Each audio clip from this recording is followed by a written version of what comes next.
Hello mga kaharden! Ngayon, ang ganda ng panahon natin ngayon.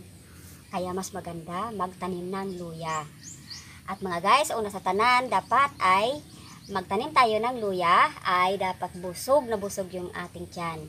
At pagkatapos ay yung ulap natin sa kalangitan na maganda.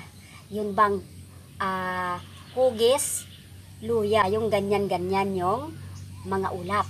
Ayan. At ang pagtatanim natin ng luya ay gamit lang yung mga compost natin na kinukuha lang natin sa mga tabi-tabi katulad ng rice hull at yung mga pinagsigaan. Pero ang iuna natin, dahil ako ay hindi naman ako bumibili mga kaharden ng compost at ako lang yung gumagawa ng compost. At ito yung mga pinagdamuhan ko, yung mga tinatanggal kong damo sa aking mga garden na ito may mga buhay pa, mga ganyan. Yan, ito yung ilalagay natin sa ating pagtataniman ng luya. Ito ay yung pinagkuhanan ng semento. Ayan, mapakinabangan talaga ito. Dahil bago itong sako na ito, ay bago ito mabulok, ay lumalaman na yung ating mga luya. Ayan, ilalagay natin itong aking tinanggal na mga damo. Kasi itong mga damo ay 'di ba pag magtanggal tayo ng mga damo sa ating mga halaman ay kung minsan ay tinatapon lang natin kung saan-saan. Pagkatapos naisip mo na wala nang pakinabang pero nagkakamali tayo diyan.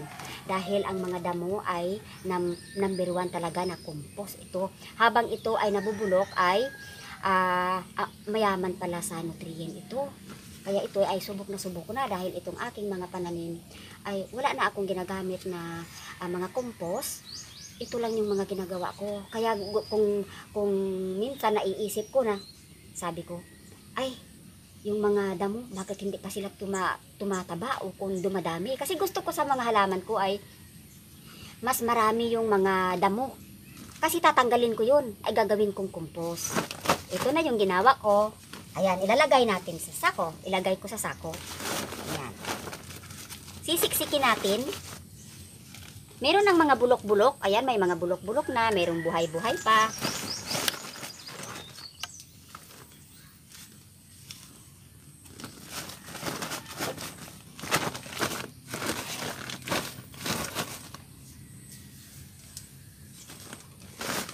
Dati-dati mga kaharden, yung hindi pa talaga ako nag-garden ng malawak. Dati nag-i-school pa ako sa school ay nagtatanggal kami ng damo sa mga garden namin kasi mga bata pa kami. Ay nagtatanggal kami sa garden namin ng mga damo. Tinatapon namin sa kabilang bakod. Kasi wala talaga kaming alam na importante talaga ito, yung mga damo na ito habang nabubulok. Pero ngayon na nag-garden ako, nasubukan ko na ito. Kaya kung minsan makikita ko yung iba na nagtatanggal ng damo, sabi ko naman, kukunin ko sana yung mga damo nila. Kaya lang, baka ginagamit naman nila, nahayaan ko na lang. Sa isip ko na lang, sa akin na lang na garden ako magkukuha ng mga damo. Ito, nailagay na natin. Pagkatapos, ay lagyan natin ng lupa. Ayan.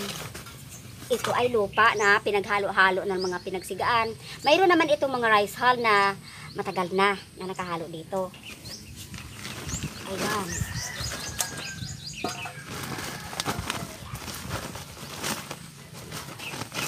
Gusto ng luya na pagtataniman sa kanila ay yung lupa na buhaghag. At pagkatapos yung hindi siya ma-stuck ng tubig, yung bag hindi nag-i-stay yung tubig. Kaya itong sako na ito ay mabilis lang ito umagos yung tubig dito sa baba. Kasi sako lang siya Pag umulan ay hindi nag-i-stay yung tubig. Kaya mas maganda magtanim ng luya sa sako.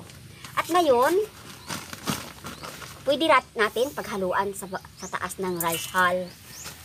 Ayan. Parang dagdag lambot. I-ano muna natin. Ganyan na lang muna siya.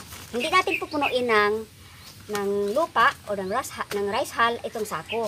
Kasi, pag magtanim tayo, at lumago na sila, ay pwede natin dadagdagan kasi yung itong luya na ito ay pag malaki na, pero unahin muna natin ang pagtatanim.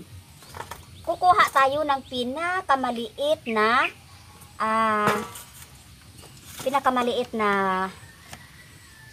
ng luya. Yun bang ganito? Yung pinakamaliit lang. Ito lang. Kunti lang siya. Ang liliit. Ito lang siya. Dito naman ay tumutubo dito yung ng luya. Anong tawag nga dyan? Yung ng luya, yung tutubo na siya, yung dito yung magdadahon, yung ganito yung mga ganyan niya. Dito lalabas yung kanyang dahon. Ang luya kung saan yung dito sa magtutubo ay dapat paganyan, pabaliktad ang luya. Kasi pag dito sa tumubo ay maglalaman siya, lalaman ng lalaman hanggang makalabas siya. Pag lumabas na yung ay lumalaman na siya dito sa ilalim. Kaya ang gagawin natin ay pabaliktad. Ito, pabaliktad. Yan. Yan. Pagkatapos, ay ang ilalagay na lang natin ay rice hull. Ayan, parang hindi siya mabulok.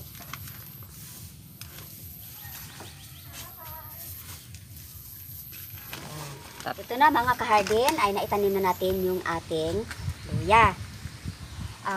Aantayin natin ito ng 6 na buwan bago ma-harvest. Kasi antayin mo yung ng luya, yung mga dahon ng luya na pagdilaw na siya. Pagdilaw ay pwede na siyang ma-harvest. At habang hindi pa siya ma-harvest ay pag makita mo na siya na mayroon siyang dahon, na marami na siyang dahon, ay kakalkalin mo yung puno niya at itatambak dito sa pinakapuno niya. Ito mga guys, pag mayroon na siyang dahon na medyo makakapal na, ito, ay ang gagawin ay ipopulverize natin yung lupa. Parang magbubuhag-hag sila. Kasi, pag hindi natin kakalkalin ito, ay yung lupa, yun bang siksik na siksik sila. Kaya ang gagawin natin ay gaganyanin natin. Ayan. Ayan. Ganyan lang. Itatambak sa puno. Ayan yung yung sako kong tinataniman ay ayan, nabubulok na sila. Pero okay lang yun. Ayan. Ganyan na sila. Hahayaan muna natin ng ilang may mga 2 buwan pa, pwede nang ma-harvest. Okay.